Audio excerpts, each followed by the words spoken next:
بسم اللہ الرحمن الرحیم۔ السلام علیکم ناظرین، میں طارق اسماعیل ساگر آپ کے خدمت میں حاضر ہوں۔ نصر من اللہ و فتح قریب، اللہ کی مدد آئی اور فتح ہو گئی۔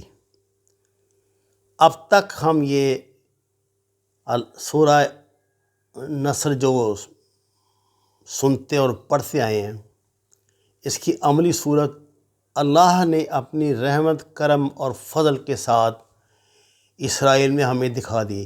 ناظرین کرام، یہ پہلا موقع ہے ہماری زندگیوں میں جب ہم نے دیکھا کہ 27 رمضان المبارک کی رات جو حملہ اسرائیلیوں نے بیت المقدس پر کیا تھا، مسلمانوں نے پوری قوت سے اس کا جواب دیا ہے، اپنی حیثیت سے بڑھ کے دیا ہے، اللہ کی مدد سے دیا ہے، جس کا ثبوت یہ ہے کہ اسرائیل کے پاؤں شاید تاریخ میں پہلی مرتبہ اکھڑتے دکھائی دے رہے ہیں۔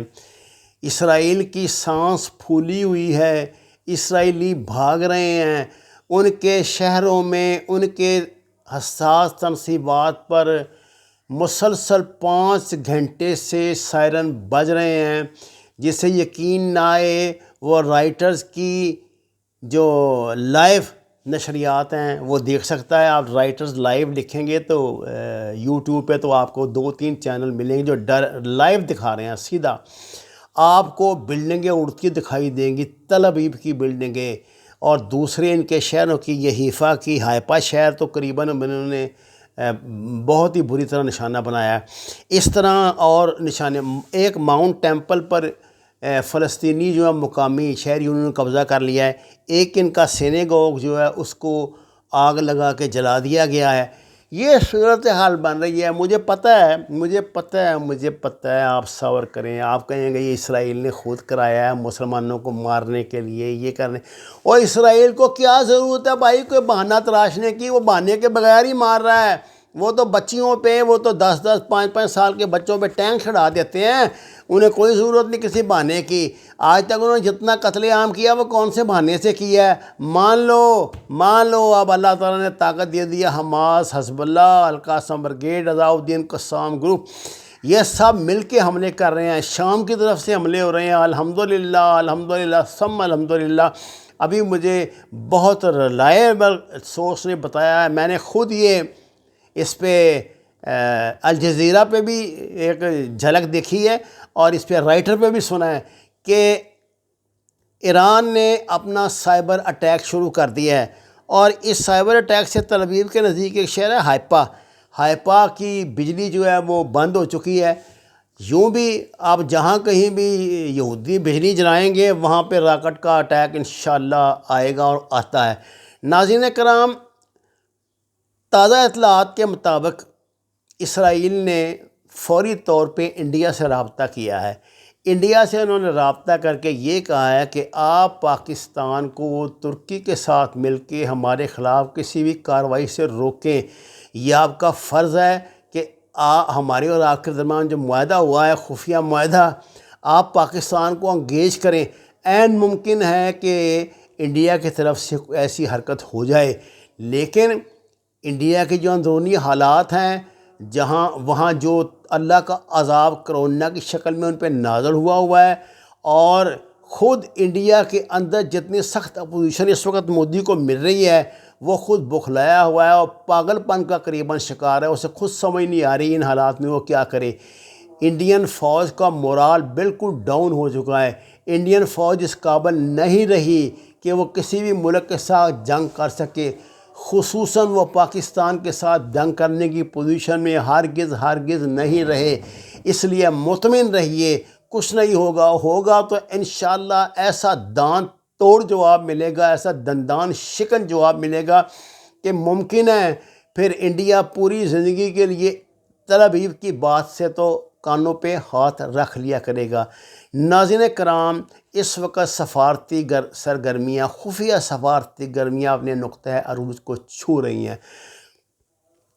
جتنے بھی مغربی ممالک ہیں ان کے عوام کا دباؤ اتنا بڑھ گیا ہے کہ انہوں نے باقاعدہ اسرائیل کو وارننگ دی ہے کہ مسلمانوں کی مذہبی آزادی میں مداخلت نہ کرے، اور انشاءاللہ تعالیٰ آپ اس کا اثر ہم دیکھ رہے ہیں۔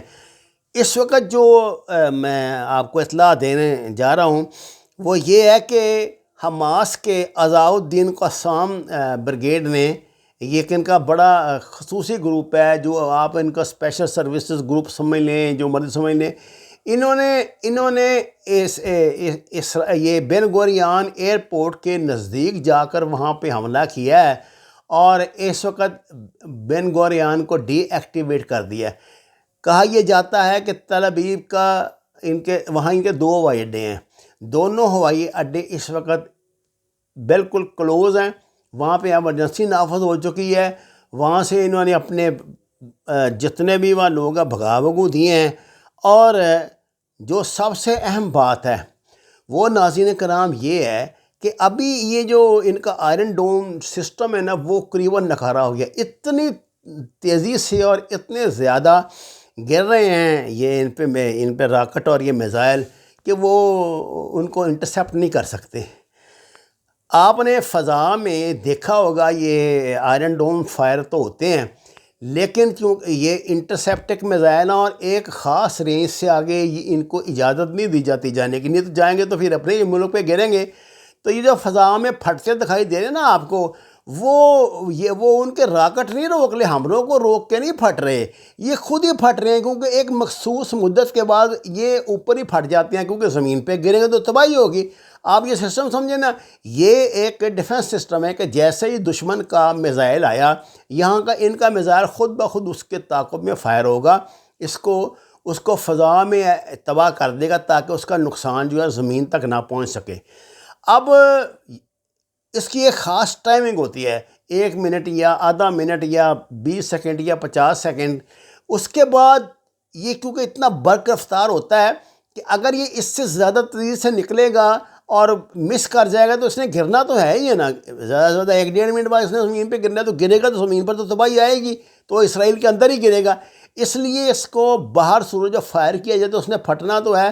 اب یہ ہے کہ خوش قسمتی ان کی یہ ہے کہ وہ حملہ آور میزائل کو لے کے بیٹھ جائے یا پھر خود ہی پھٹ جائے۔ پر یہ ہے کہ یہ اس سے زیادہ کچھ کر نہیں سکتا۔ اگر یہ اس سے زیادہ کچھ کرے گا، زمین پہ گرے گا تو خود ان کی اپنی تباہی ہوگی۔ تو یہ جو پھٹ رہے ہیں نا، یہ ان کے یہی انٹرسیپٹ میزائل پھٹ رہے ہیں، یہ جو ان کا آئرن ڈوم جو انہوں نے سسٹم وہاں پہ بنایا ہوا، اپنے بڑے دعوے انہوں نے کیے تھے۔ پہلے تو 2-4 دن انہوں نے خاصا کیا، مثلا اگر 100 میزائل یا 100 راکٹ آیا تو اس میں سے ایسا بھی ہم نے دیکھا ہے کہ 70 کے قریب انہوں نے 70-72 کے قریب انہوں نے ضائع کر دیے ہیں، لیکن باقی لگے ہیں زمین پہ، باقی انہوں نے تباہی مچائی ہے۔ اب یہ پالیسی ہے اس کی اسرائیل کی کہ یہ اپنے نقصان کا اعلان نہیں کر رہے۔ وہاں پہ اس بات میں کوئی شک نہیں، دنیا کے تمام بڑی ایجنسیاں وہاں پہ بیٹھی ہوئی ہیں۔ مثلا میں نے خود دیکھا ہے، یہ رائٹرز کا اور CNN کے جو کیمرہ مین ہیں انہیں محفوظ جگہ دی گئی ہیں جہاں سے وہ پوری ریکارڈنگ کر رہے ہیں۔ پر میں نے ابھی دیکھا تھوڑی دیر پہلے خود کے رائٹرز نے دکھایا ہے، بہت بڑی میرے خیال 25-30-40 منزلہ کوئی عمارت ہے جس سے پہ وہ گرا ہے میزائل، اور پوری عمارت اس طرح زمین بوس ہوئی ہے جیسے کبھی 9/11 میں وہ ہوا تھا ورلڈ ٹریڈ سینٹر۔ تو اس طرح کی جو ہے نا جی یہ چیزیں وہاں پہ وہ براہ راست دکھا رہے ہیں، آپ دیکھ لیں۔ میں آپ کو پھر کہہ رہا ہوں، آپ رائٹرز کی جو ان کی لائیو ٹرانسمیشن ہے وہ دیکھیں، اور وہ مسلسل دکھا رہے ہیں ساری تباہی جو ہو رہی ہے۔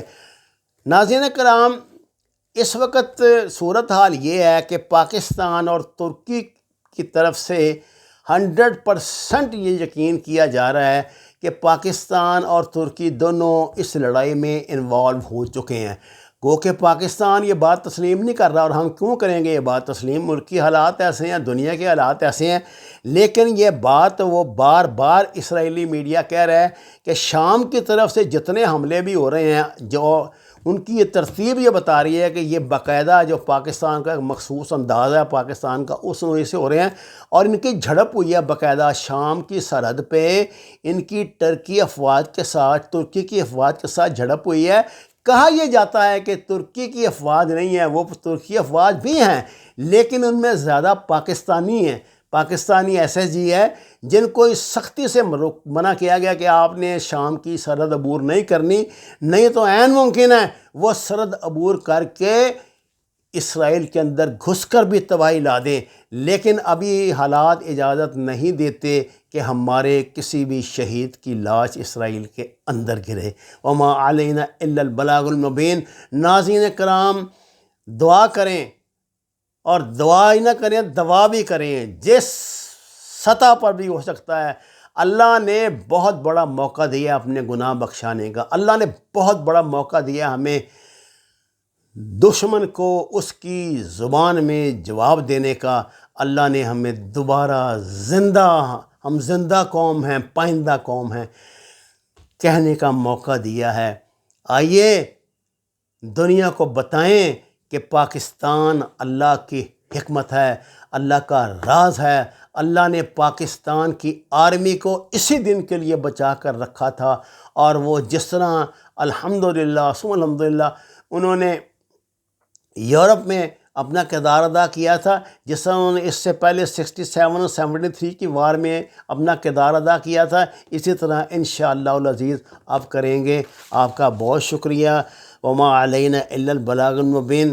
درخواست ہے قرآن اور نماز سے مدد حاصل کریں، ہدایت حاصل کریں، جتنے قدم سچ کے راستے پہ ہمارے ساتھ چل سکتے ہیں چلیں ضرور۔ آپ کا شکریہ۔